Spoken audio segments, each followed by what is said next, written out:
Selamat datang di materi ke-13 mata kuliah manajemen konten.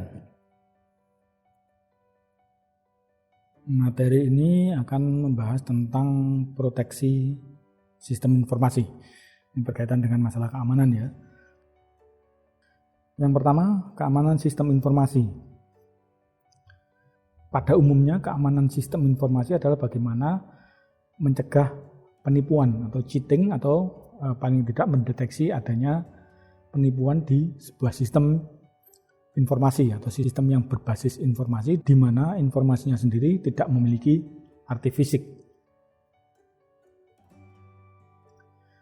Selain itu, keamanan untuk sistem informasi bisa diartikan sebagai kebijakan, prosedur, atau pengukuran teknis yang digunakan untuk mencegah akses yang tidak sah. Kemudian juga untuk mencegah perubahan program agar programnya tidak diubah, kemudian mencegah pencurian data, bahkan mencegah kerusakan fisik terhadap sistem informasi. Di sini sistem pengamanan terhadap teknologi informasi dapat ditingkatkan dengan menggunakan teknik-teknik serta peralatan untuk mengamankan perangkat keras dan perangkat lunak. Kemudian juga untuk mengamankan jaringan komunikasi dan juga datanya. Keamanan jaringan internet ini bertujuan untuk mencegah, mengatasi, dan melindungi berbagai sistem informasi dari risiko terjadinya tindakan ilegal seperti penggunaan tanpa izin, kemudian penyusupan, kemudian juga perusakan terhadap sistem informasi yang dimiliki. Dan masalah keamanan sistem informasi ini berpengaruh langsung pada aspek-aspek berikut ini. Misalnya aspek efektivitas, kemudian efisiensi, kerahasiaan tentu saja ya, kemudian integritas sistem, kemudian ketersediaan, availability, kemudian kesesuaian atau compliance, dan keandalan. Di sini data elektronik itu secara umum lebih rentan terhadap berbagai jenis ancaman dibandingkan dengan data yang disimpan secara manual. Dan ancaman-ancaman ini bisa berasal dari misalnya faktor teknis, kemudian ada juga dari organisasi dan lingkungan, serta dapat diperparah oleh akibat keputusan manajemen yang buruk.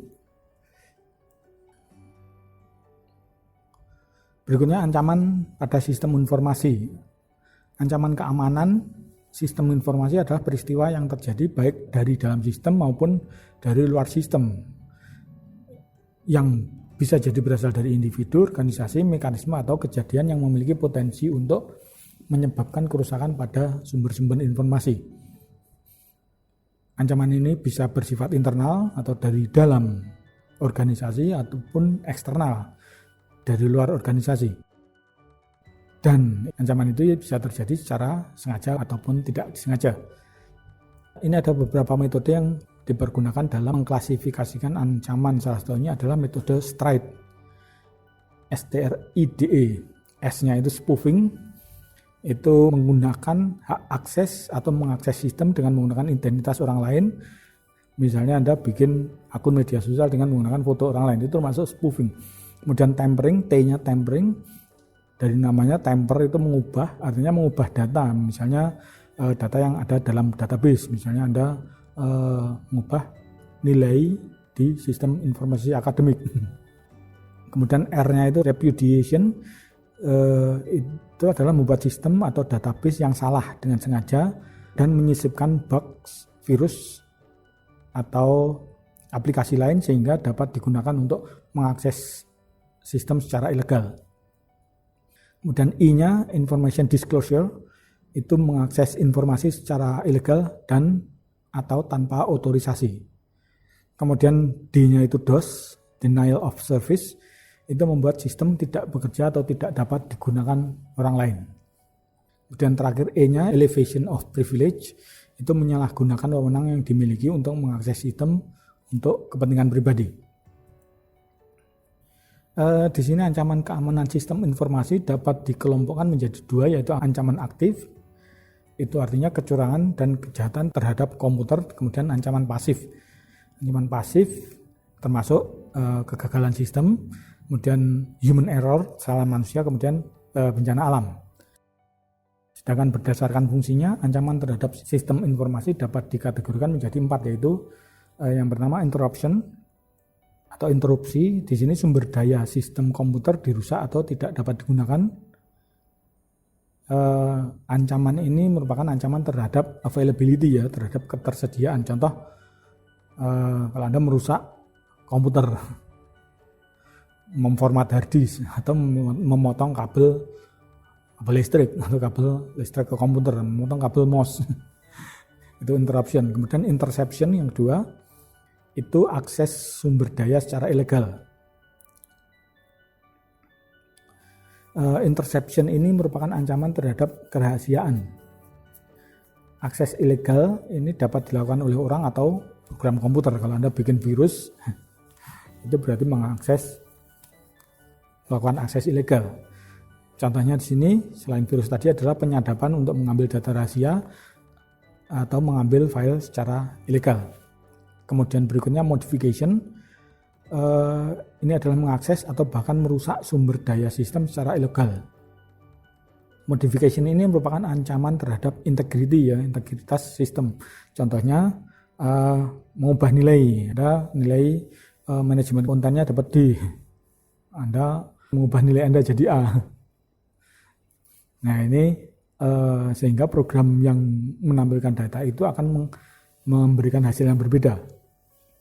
Atau juga mungkin mengubah pesan-pesan yang ditransmisikan dalam jaringan. Berikutnya fabrication, ini adalah menyisipkan atau memasukkan objek-objek palsu ke dalam sistem secara ilegal. Fabrication ini atau fabrikasi ini merupakan ancaman terhadap integrity, ya. Contohnya memasukkan pesan-pesan palsu ke jaringan, kemudian menambah rekod ke file dan seterusnya. Berikutnya macam-macam kejahatan komputer. Yang pertama adalah identity theft.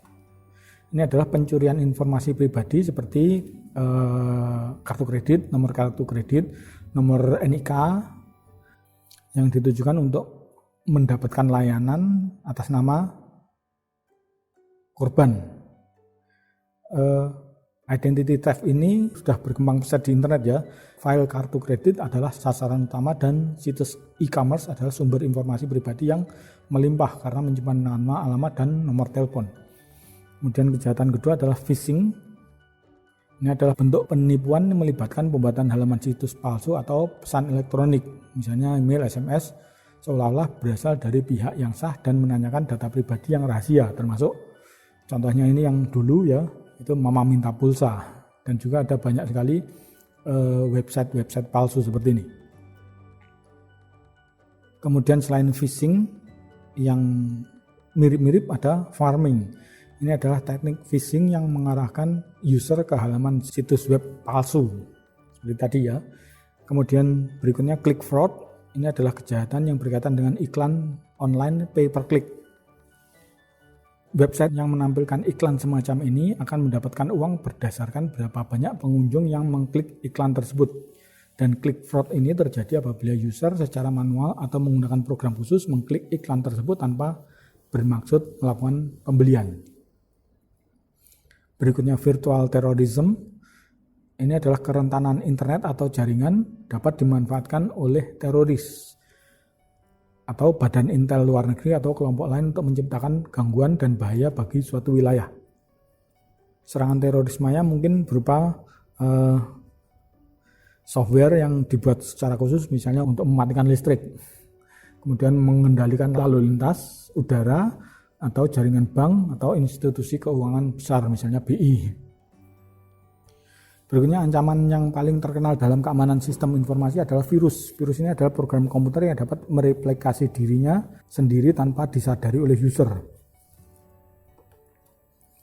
Dalam materi keamanan sistem dikenal ada banyak teknik serangan terhadap sebuah sistem sesuai dengan sifat dan karakteristik yang berbeda-beda. Dan teknik serangan ini makin lama makin canggih dan sulit diprediksi. Virus ini pertama muncul di pertengahan tahun 80-an dan berkembang seiring dengan perkembangan komputer. Kemudian jika dilihat dari cara kerjanya, virus dapat dikelompokkan ke dalam kelompok berikut. Yang pertama adalah overwriting virus. Ini adalah bagian program yang dibuat sedemikian rupa untuk menggantikan program utama dari host dari sebuah program sehingga dapat menjalankan perintah yang tidak semestinya, yang tidak dimaksudkan oleh program yang aslinya. Kemudian prepending virus ini adalah program tambahan yang disisipkan pada bagian awal program host sehingga pada saat dieksekusi program virus ini akan dijalankan terlebih dahulu sebelum program yang sebenarnya dijalankan. Kemudian appending virus ini merupakan program tambahan yang disisipkan pada bagian akhir dari program host sehingga akan dijalankan setelah program asli dijalankan. Berikutnya file infector virus ini merupakan penggalan program yang memiliki kemampuan untuk menempel pada file lain. Biasanya file executable ya, sehingga sistem yang menjalankan file tersebut akan langsung terinfeksi. Berikutnya boot sector virus.